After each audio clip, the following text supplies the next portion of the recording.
Salut à tous, c'est François Rousseau. Si vous êtes passionné par les voitures, vous êtes au bon endroit. Continuez à regarder, on va entrer dans le vif du sujet. L'automobiliste peut être confronté à diverses défaillances techniques qui l'empêchent de démarrer la voiture en tournant la clé dans le commutateur d'allumage. Dans ce cas, plusieurs options s'offrent à lui. Certains essaieront de démarrer le moteur à l'aide de la clé, sans succès. D'autres prendront le téléphone et appelleront une dépanneuse, ou demanderont de l'aide à des automobilistes de passage. D'autres encore essaieront de résoudre le problème par eux-mêmes en essayant de démarrer la voiture à l'aide d'un vélo-pouce. Il est important de savoir que cette procédure demande un certain effort physique de la part du conducteur. Il est parfois préférable de le faire à plusieurs en même temps. Par conséquent, il serait bon que des passagers de la voiture ou d'autres usagers de la route acceptent de vous aider. En même temps, il est absolument nécessaire de savoir comment démarrer correctement la voiture à partir d'un vélo-pouce. Cette méthode a ses propres nuances, et il convient de prêter attention à la boîte de vitesse installée dans votre voiture. Pourquoi pousser la voiture? Certaines personnes ne sont pas sûres qu'il soit possible de démarrer une voiture à partir d'un vélo-pouce et que cela n'entraîne pas un certain nombre de conséquences néfastes pour le véhicule. De nombreuses voitures peuvent être démarrées à l'aide de la méthode de démarrage par poussée, mais il y a certaines limites. Tout d'abord, il faut comprendre pourquoi les voitures sont poussées et comment cela contribue à résoudre le problème. Pour mettre en marche les mécanismes nécessaires qui sont directement impliqués dans le démarrage de la centrale électrique, il faut faire tourner le vilebrequin. Le démarreur est chargé de faire tourner le vilebrequin dans une situation normale. Mais comme il ne peut pas être démarré de manière standard, il est nécessaire de chercher des solutions alternatives. Le démarreur n'est d'aucune aide. S'il est nécessaire de forcer le moteur à tourner, le remorquage peut être utilisé. De cette manière, les roues motrices transfèrent le couple de la transmission au vilebrequin. Cela permettra au moteur de démarrer. Très souvent, le propriétaire de la voiture est confronté au fait qu'il ne peut pas démarrer le moteur à l'aide de l'allumage et du démarreur parce que la batterie est déchargée. À ce stade, le courant est trop faible et, par conséquent, le fait de tourner la clé dans le commutateur d'allumage ne permet pas d'obtenir la vitesse de rotation nécessaire du vilebrequin. Au lieu de cela, un son plus lourd se fait entendre. Si la batterie est complètement déchargée, le conducteur n'entendra que des clics lorsqu'il essaiera de démarrer le moteur. Le démarreur lui-même et d'autres éléments directement liés au système d'allumage de la voiture peuvent également tomber en panne. Même si la fixation n'est pas correcte, le conducteur doit chercher à démarrer le moteur par ses propres moyens. Il n'est pas toujours possible de résoudre le problème de la batterie, du démarreur ou d'autres composants sur place. Il ne reste donc plus qu'à pousser. Mais il faut le faire correctement et en connaissant les particularités de cette procédure. Quand peut-on démarrer le moteur d'un vélo-pouce? La question de savoir s'il est possible de démarrer une voiture à partir d'un vélo à pousser est tout à fait justifiée et s'applique à de nombreuses situations. Dans la plupart des cas, cette procédure est possible, mais certaines conditions doivent être respectées. Les véhicules pouvant être très lourds, il n'est pas toujours possible de pousser la voiture avec ses propres mains. Si des personnes se trouvant à proximité peuvent vous aider, n'hésitez pas à leur demander de pousser la voiture. Pour atteindre la vitesse nécessaire au démarrage du moteur à partir d'un vélo-pouce, vous aurez besoin de l'effort de 1 à 3 personnes. Cela dépend beaucoup du fonctionnement de l'allumage et des problèmes de démarrage du moteur. En outre, il existe une corrélation directe avec le poids de la voiture. Plus la voiture est lourde, plus il faudra de personnes pour la remorquer. Dans certaines situations, il est extrêmement difficile de trouver le bon nombre de personnes. Dans ce cas, il est préférable de demander l'aide d'un autre conducteur, qui pourra tirer votre véhicule avec le sien. Une corde solide de 3 mètres ou plus est nécessaire. Les automobilistes s'intéressent à la question de savoir si une voiture sans batterie peut démarrer si l'on utilise la méthode push-pull. Si la voiture ne démarre pas parce que la batterie est complètement déchargée, c'est presque la même chose que de ne pas avoir de batterie sous le capot. Ici, tout dépend des circonstances spécifiques et du moteur. Un moteur à carburateur a des chances de démarrer dans une telle situation, mais l'injecteur sans batterie a peu de chances de démarrer. La solution optimale consiste à restituer au moins une partie de la charge à la batterie. Pour ce faire, vous pouvez utiliser la méthode de l'allume-cigare ou simplement demander à une autre voiture de vous fournir une batterie pendant un certain temps. Il ne sera alors pas difficile de démarrer le moteur,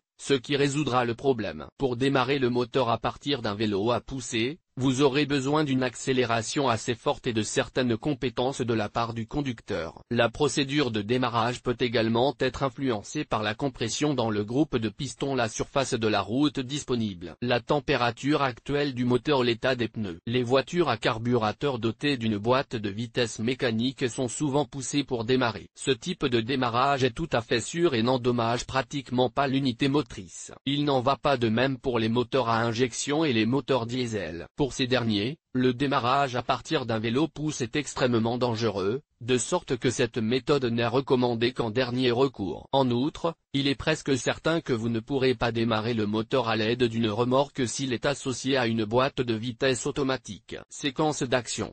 Il est nécessaire de comprendre comment démarrer correctement la voiture à l'aide d'une poussette. Si la méthode habituelle ne fonctionne pas, une certaine séquence d'action doit être respectée. Sinon, vous ne réussirez pas, et les personnes qui poussent un tas de métal ne feront que gaspiller leurs efforts. Mettez le contact.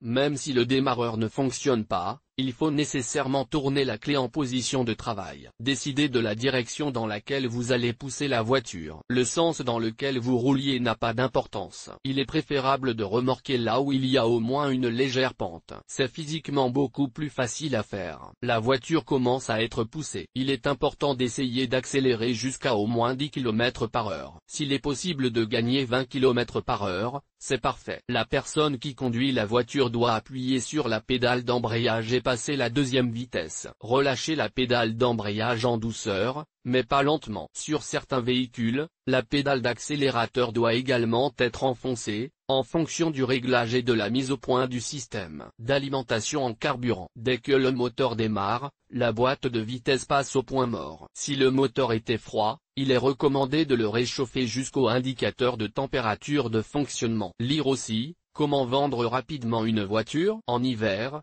lorsque les routes sont recouvertes d'une couche de neige, il convient de procéder de la même manière en passant non pas la deuxième, mais la troisième vitesse, sous peine de voir les roues patiner. La même recommandation s'applique si vous devez démarrer le moteur du vélo pousse sur du sable, de la terre ou du gravier. Une troisième vitesse supplémentaire sera plus pertinente en cas de forte compression cylindre-piston ou lorsque la bande de roulement des pneus de la voiture est usée. Savoir exactement quelle vitesse utiliser pour démarrer la voiture à partir du vélo pousse dans une situation donnée vous aidera à faire face au problème. N'oubliez pas la vitesse optimale pour démarrer la voiture à partir d'un vélo pousse. N'accélérez pas trop vite et passez au point mort dès que le moteur a démarré. Ne l'éteignez pas immédiatement, sinon, vous devrez tout recommencer. Et tout le monde n'a pas envie de pousser la voiture une deuxième fois. Il est également intéressant de constater que les propriétaires de voitures équipées de moteurs à carburateur utilisent activement la méthode du pousseur, même dans des situations où elle n'est pas nécessaire. Afin d'économiser du carburant, ils passent simplement au point mort et coupent le moteur dans les descentes. La voiture roule alors jusqu'à la fin de la pente. Ensuite, lorsque la vitesse tombe à 60 km/h, la voiture est redémarrée selon la procédure décrite ci-dessus, mais uniquement en quatrième vitesse. Il est important de comprendre le haut degré de risque et de dangerosité de ces manipulations. Le moteur n'étant pas démarré, les systèmes hydrauliques du système de freinage et de la direction ne fonctionnent pas. Si vous décidez d'entreprendre une telle démarche,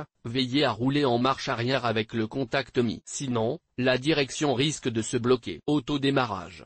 La méthode décrite ci-dessus suppose l'aide de personnes qui pousseront la voiture. Mais la vie est faite de situations différentes. Il n'y a pas toujours quelqu'un à proximité qui peut aider à pousser votre véhicule. Il n'est donc pas superflu d'apprendre comment démarrer soi-même sa voiture en utilisant la méthode du pousseur. Il convient de noter immédiatement que cette méthode n'est pertinente que si vous disposez d'une boîte de vitesse manuelle. Si vous n'avez pas de boîte mécanique, mais une boîte automatique, il est préférable d'appeler immédiatement une dépanneuse. Lorsque vous devez commencer un remorquage par vos propres moyens, le conducteur doit ouvrir la porte du côté de l'emplacement du volant, une main pour pousser et l'autre pour s'agripper au volant afin de garder le contrôle de la situation. Dès qu'il est possible de prendre la vitesse nécessaire, il faut sauter prudemment, mais rapidement, sur le siège du conducteur et effectuez les mêmes procédures que celles décrites dans les instructions ci-dessus. N'oubliez pas qu'il est préférable de mettre le contact avant le début du remorquage. Dans le cas contraire, il sera extrêmement gênant de le faire plus tard. N'oubliez pas de tenir compte de la pente de la route,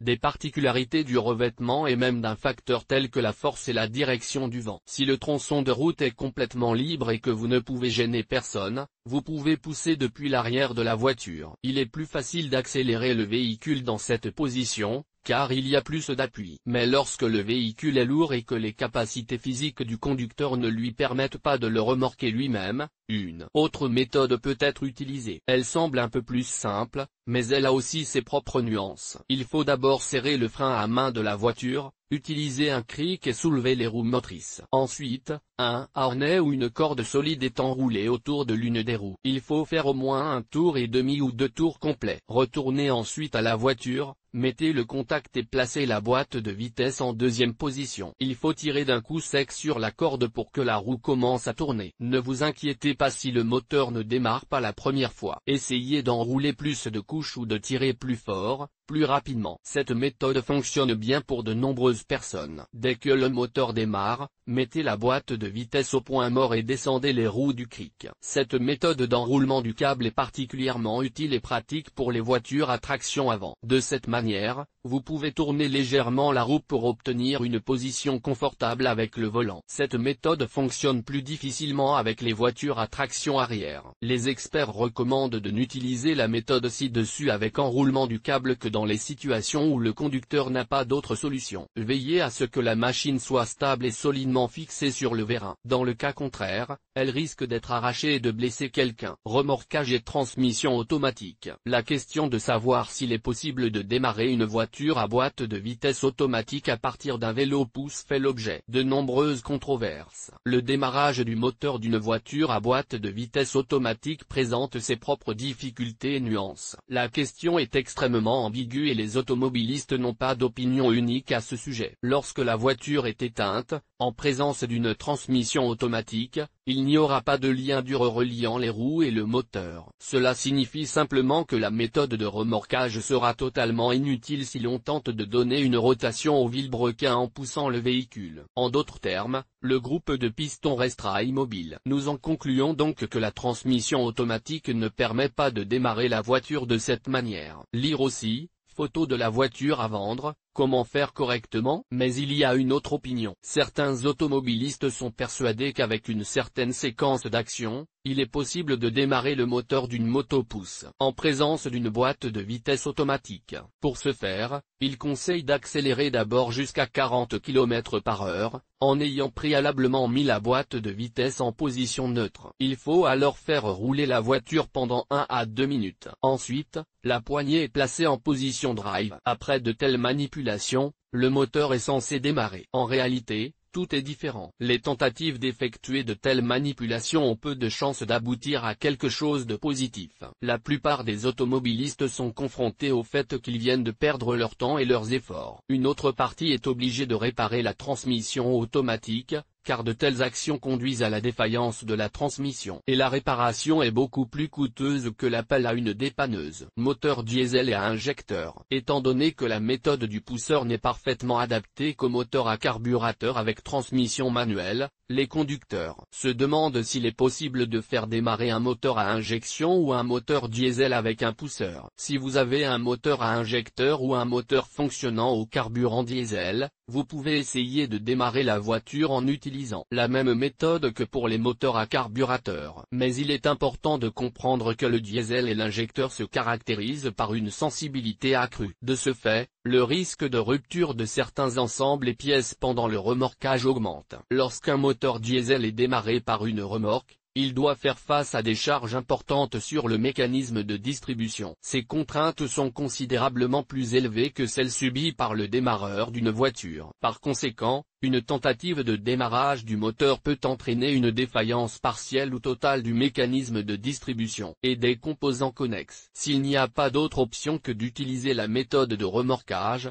l'automobiliste peut prendre le risque. Mais n'oubliez pas que dans cette situation, le véhicule doit être poussé en mode surmultiplié, c'est-à-dire que la boîte de vitesse doit être placée en position 3 ou 4 vitesses. Si vous disposez d'un moteur à injecteur à 8 soupapes, vous pouvez utiliser en toute sécurité la méthode du carburateur pour démarrer le moteur avec une remorque. Il n'y a aucun danger ni aucun dommage potentiel pour la machine. La situation est quelque peu différente pour les moteurs à injecteur 16 soupapes. En cas de problème avec ce moteur, n'essayez jamais d'utiliser la méthode de remorquage. Elle est contre-indiquée et très dangereuse pour ce type de moteur. Si vous ne respectez pas cette règle, le neutralisateur ou le convertisseur catalytique se brisera probablement. Dans certains cas, des collisions entre pistons et soupapes sont possibles. Conseil utile. Il existe encore quelques règles assez simples, mais en même temps très utiles. Elles vous aideront à trouver la bonne solution dans une situation difficile. Si la batterie a conservé au moins une petite charge, elle peut être utilisée pour aider ceux qui poussent la voiture. Essayez simplement de faire tourner le démarreur avec cette charge, ce qui vous permettra de démarrer le moteur plus rapidement avec une remorque. Ne vous placez pas derrière la voiture devant le pot d'échappement. Il s'agit d'une question purement esthétique, car lorsque vous démarrez le moteur, un nuage de fumée peut brusquement s'échapper du tuyau. Par conséquent, la contamination des vêtements n'est pas à éviter. N'essayez jamais de pousser la voiture par l'arrière si une remorque y est attachée. Il s'agit d'une entreprise très dangereuse qui peut entraîner des blessures graves. Détachez d'abord la remorque et essayez de démarrer le moteur. Si vous y parvenez, la remorque peut être remise à sa place. Personne n'est à l'abri d'une panne de démarreur ou d'un problème de batterie déchargée dans la voiture. C'est pourquoi il faut toujours être prêt à faire face aux urgences. À cette fin, n'oubliez pas de conserver un câble de remorquage dans le coffre et de vérifier périodiquement son intégrité ou l'absence de signes d'usure. Si vous parvenez à trouver un conducteur qui vous aidera à démarrer le moteur de votre voiture en la remorquant, discutez au préalable avec lui de tous les signes et symboles. Sinon, la voiture qui vous précède commencera à freiner brusquement et vous n'aurez pas le temps de réagir. En conséquence, le moteur ne démarrera pas et les pare-chocs avant et arrière devront être réparés. L'incohérence des actions dans de telles situations peut avoir des conséquences négatives graves. Il est recommandé d'avoir toujours à portée de main non seulement un câble de remorquage, mais aussi un ensemble de fils permettant d'allumer un allume-cigare à partir d'un autre véhicule. Bien que la méthode de l'allume-cigare ait ses propres règles et limites, il est parfois possible d'utiliser les fils au lieu du pousseur. Plus exigeant physiquement. Tout automobiliste doit comprendre qu'il est fortement déconseillé d'utiliser la méthode du remorquage dans la vie de tous les jours. Il ne s'agit pas d'une norme, mais plutôt d'une pathologie pour le véhicule. Par conséquent, lorsque le moteur ne démarque de cette manière, n'oubliez pas de vous pencher sur les questions de diagnostic et de réparation de votre voiture. Vous devez trouver la cause et l'éliminer. Ce n'est pas un traîneau,